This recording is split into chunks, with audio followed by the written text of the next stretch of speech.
Welcome, everyone. I'm Kimberly Boschman, and this is the Intentionally Intuitive podcast. In this episode, we're going to take a look at the numerology and the energy for both the collective and each individual life path number for August 2022.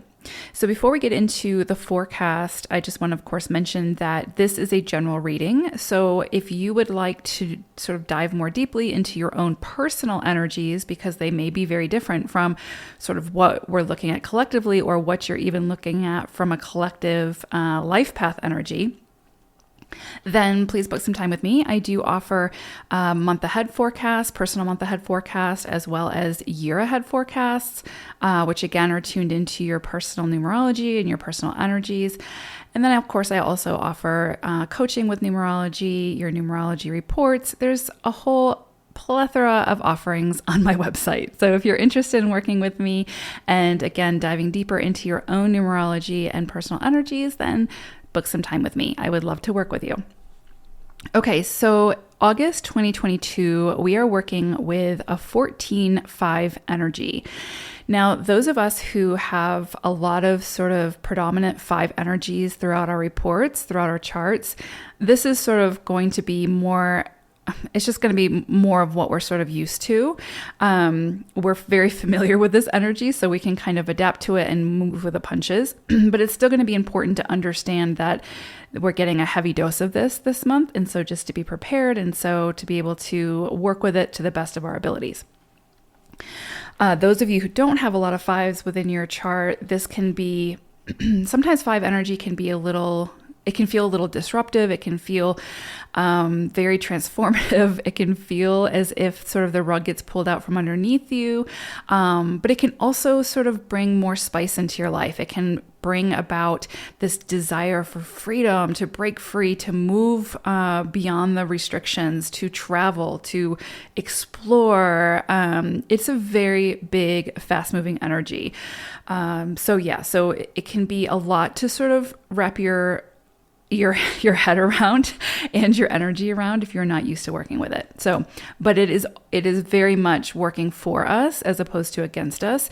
A lot of times with 5 energy, it tries to move us abruptly sometimes to where it is that we need to be on our journey. So if we've got distracted or we're procrastinating, the 5 energy is so good about sort of coming in like this big gust of wind to lift us up and put the wind in our sails to get us moving again. So it is very, very positive energy, but it can be a lot to work with. So let's look at the forecast. So this can be a cycle when we are forced to sort of see things from a new perspective, because we're not only working with the 5 energy, we're working with the influencing energy of the 14. So this is also, I've sort of marinated that into this forecast as well. So we can be kind of asked to see things from a new perspective through new clarity coming in or new experiences that help us to better understand a situation. So these new experiences may have us reviewing past behavior to see if there's things that we want to approach differently. This is very powerful energy. So this cycle can highlight areas where we may need to choose to modify our lifestyle in some way to get different results than what we have been seeing. There's a lot of sort of personal responsibility that's sort of, again, included in this energy, right? So this is big, explosive, and expansive energy, and desires that we didn't even know that we had can surface now. The more that we can sort of ground ourselves and keep checking in with the reality of the situation, that's really, really important to remember, like to keep checking in with the reality, because 5 energy can have you thinking about, dreaming really big and using that big imagination and going after those big goals, which is great. But we can often lose sight of the reality of the situation and what we're actually working with. And so it's important to keep coming back to that. I kind of sometimes think of 5 energy as being very similar to like Uranus energy in astrology. It's got a lot of the same kind of dynamic influences. So anyway, so again, the more that we can ground ourselves and keep checking in with the reality of the situation, the less likely we are to sort of get swept up into something that's not truly aligned with us and our goals.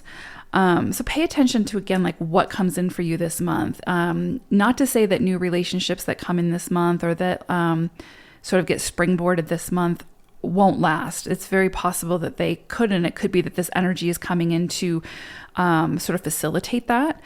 But it's also possible that we're putting on 6 layers of rose-colored glasses and sort of getting enamored with maybe somebody or something that's not necessarily the best long-term fit. So just kind of keep that in mind. And that's what I say, keep coming back to the reality of the situation, right?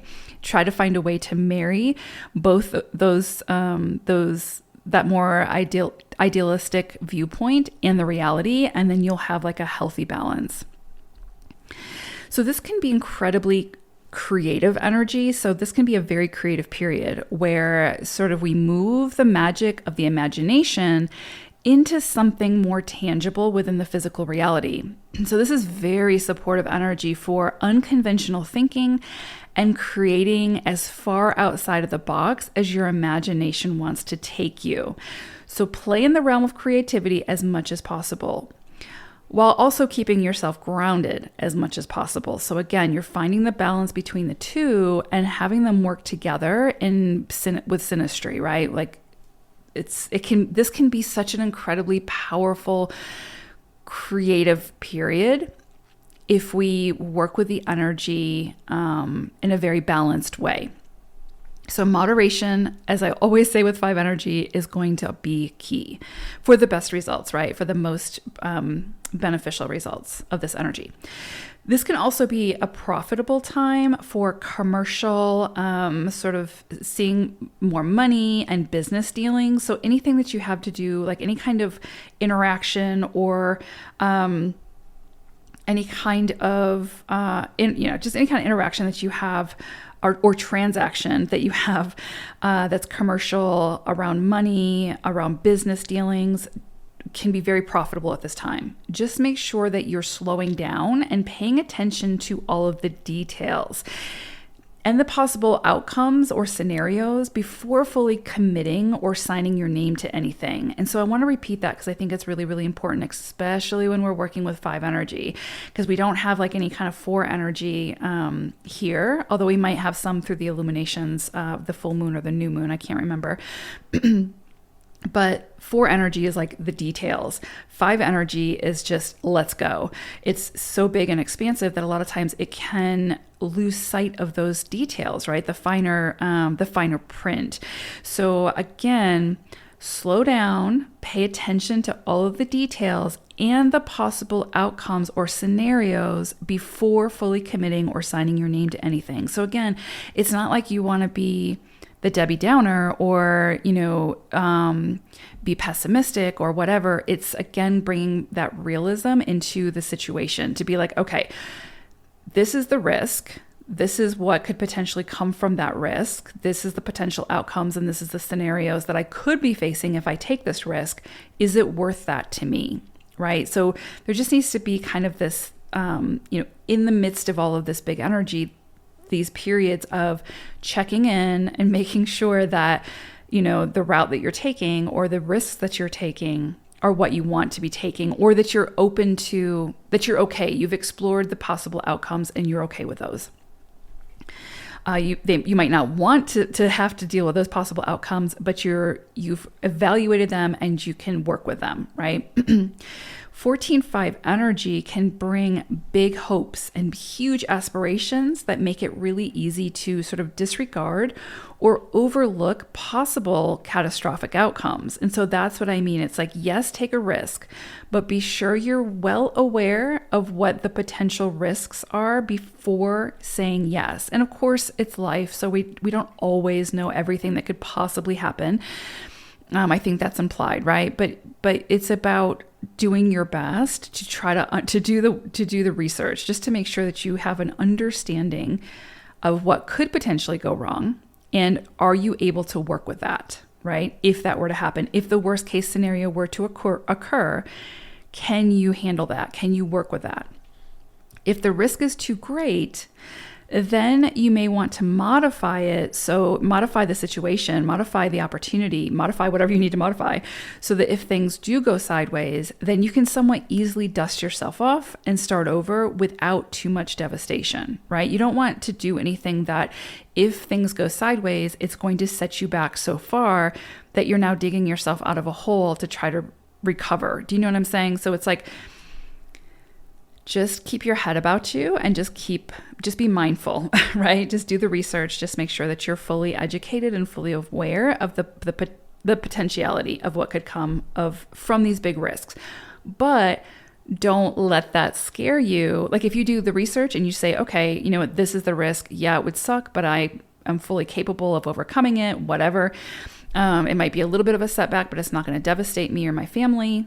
Go for it, right? Because it's not meant to put fear in you to not do the things that your soul wants to do. It's just to be well educated to make sure that you're not setting yourself up for potential failure, right? Because it also, things with big risks, right? Things with the potential for a big risk, right? Also have the potential for not only like big devastation, but big wins, right? And so you just have to look at it for your own situation and see, what are you willing to say yes to? What are you willing to work with if it goes sideways? So competitive situations can also surface under this energy. So if that happens, try to keep those interactions light and playful. That's going to be really, really important, because otherwise you're inviting in conflict and chaos that can arise very quickly and unnecessarily.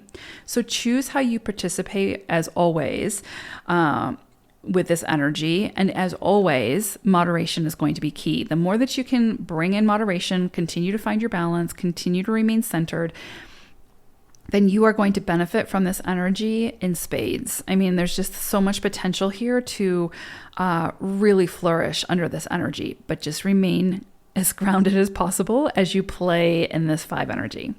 All right, let's go ahead and take a look at each individual life path number now. Life path number 2. So I pulled an animal spirit message for you all, and you got mongoose spirit.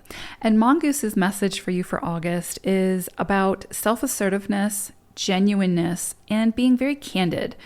And so what's interesting is you all are not only working with the 5 energy of the collective, but you're also working with sort of an undercurrent of 7 energy. So what's interesting about that is with 7 energy, there's often a lot of sort of need for more solitude, for more time alone, that sort of thing. And so I feel like with mongoose coming in, there's an energy here about you really being like asserting yourself and stating what you need. So if you if you need to schedule time or set aside time for some self-discovery, for some self-soothing, for self-care, whatever the case may be, you are being asked to not self-sacrifice and override that need or that desire simply to please others or to meet some kind of self-imposed obligation type thing.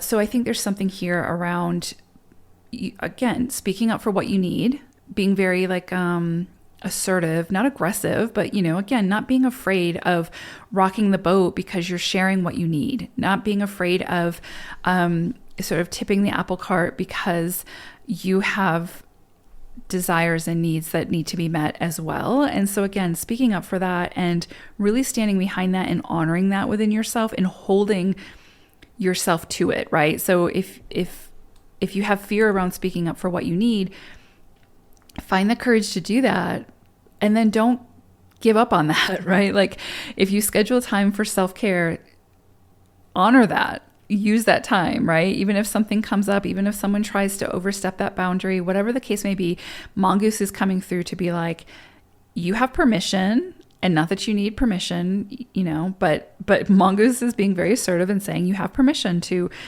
say what you need and then follow through with that, right? And stand behind that and be very genuine in asking for what you need. And if you don't know what you need, maybe there's some self-exploration that can take place under this 7 energy that you're working with to figure that out, and then be assertive and genuine and very candid about what it is that you need. So again, for you all for August, you're working with this undercurrent of 7 energy. So that coupled with the 5, again, this could be a time for solitude, reflection, self-discovery. It can also be an opportunity for sort of expansiveness, exploration of the metaphysical side of yourself, right? And how to incorporate the physical experience, into a more metaphysical experience. And so finding balance between logic and the intuition. If you're somebody who is more metaphysical by nature, because 2s are by sort of nature very, very sensitive.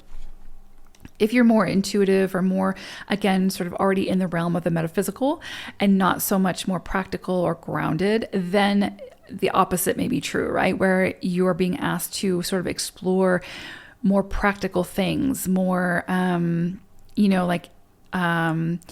being more organized or being more, again, just more practical, more grounded, more paying attention to the details, that sort of thing, paying attention to the logic of a situation over just what you're sort of feeling around the situation. Because again, there sort of has to be a marriage between the 2 sides, since we are spiritual beings, but we're having this physical experience, right? And so it's all a part of the game. It's all a part of the experience. So depending on which side you more fall to, whether it's the more metaphysical side or the more physical side, you're sort of being asked with this energy to play in the realm of the other polarity, right? And then find the balance between the 2 so that you can marry those energies and use them to your advantage. This can also be a time, again, and this ties in with mongoose energy, for speaking your truth or for seeking truth, right? So this can be a great time for higher learning, higher education, whatever the case may be around that, to, again, explore, to see what rings true for you. And again, look at the actual facts of the situation, look at the reality of the situation, and how does that play into your own beliefs around something? And how does that influence your actions? So this can be a great time, again, for exploration and learning something new, and learning, and maybe changing your own belief systems around something. If that's something that, oftentimes it's like the experience of something helps to change our beliefs around something if it resonates for us. And so this is a great time for that sort of, those big aha moments to sort of occur. This can be a period for you all in August where big answers can come through to your bigger life questions. So pay attention to that. And then when those answers do come through, if you have to assert yourself in some way to stay true to that new awareness, then do so. Right? This can also be a time in August for receptivity and for planning future goals. So again, just sort of sink into the stillness and allow the ideas to come through to you. When those ideas come through, then you can use those ideas to plan for what it is that you want to do next. What it is that, what is it that you want to build on? Do you want to start something new? Do you want to end something? Do you want to begin something? This is a great time for, again, just sort of planning, integrating, feeling into whatever it is that comes in for you. And then, of course, with 7 energy, we're always being asked to sort of trust ourselves. And so trust decisions that come through, trust that you need to be assertive in a situation to get your idea across or to get your needs across, so that you're not, again, self-sacrificing to the point of depletion. So beautiful energies coming through for you all. The key for you all is going to be, again, to honor it. Because with 2 energy, a lot of times you're busy doing for other people. You're busy sort of bringing people together, working with others. And so there is a need for solitude and to honor that. So, so much about 2 energy is about relationships and other people and your interaction with other people and that sort of thing. But there's definitely the need to balance that out with the alone time. So definitely, if it calls to you and speaks to you, then honor it this month. All right, 2s, I hope this was helpful. Take care. Bye for now.